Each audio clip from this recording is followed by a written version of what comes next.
Well, welcome back, everyone. As we all know, it's still winter, and some animals that we normally see seem to be missing. Where are they at? Well, here to explain is Haley Williams from Johnny Appleseed Metro Park. Welcome, Haley. Thank you, Chris. All right, so normally we see these animals running around in the summer and the springtime, but in the wintertime, what do they do? Where do they go? So lots of animals are doing lots of different things, but right now we have all of this snow on the ground, right?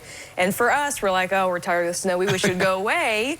But for a lot of animals, it's helping them quite a bit because outside it is so cold. Like it's like 11 degrees out right now, and that is chilly. But underneath the snow, something cool is happening. So we have the earth layer, and then we have all of the snow packed on top. And once you have about 6 or more inches of snow, which we've definitely gotten recently, that bottom layer of snow that is touching the earth is going to melt away from the heat coming from the earth. And then that leaves a little pocket of air underneath the snow. And that is where some of these animals are living right now. They're running around under the snow.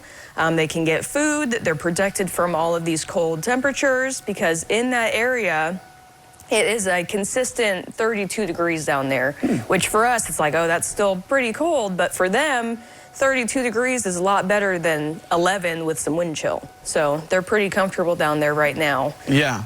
So these animals, they're not the kind that can dig inside the ground, so it's probably too hard for them to go inside the ground, I'm guessing? So we do have, some moles are going to be down there because a lot of insects, insects can't survive in these cold temperatures, so they are going to be overwintering down in this layer some. Animals like moles are going to be in there. They can go underground, of course, but they'll also be in that layer eating some of those insects they find. But then animals like mice are going to be down in there, and they're not so much digging in the ground. They're just going to be hiding down in that layer.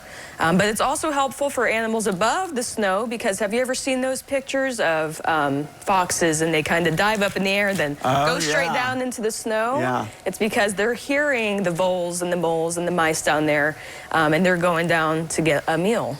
Huh. Yeah. Very interesting. So they're squeaking around down there, and but of course you get the hearing of those fox, and it's always very interesting to see them diving into the snow. I've seen them on the nature channels and whatnot. So it's beautiful, but beautiful creatures. But yeah, that's so cool that I didn't know they were kind of above the ground, living in these little pockets of air. So I guess we'll have to watch where we step when we're out. You never know who's down there. Yeah, exactly. Especially when we're out hiking in the beautiful Johnny Appleseed Park. So, absolutely, yeah. All right, well, Haley, thanks for coming in and explaining all that for us. I appreciate it. Thanks for having me. All right, well, don't go away because we have more when we return.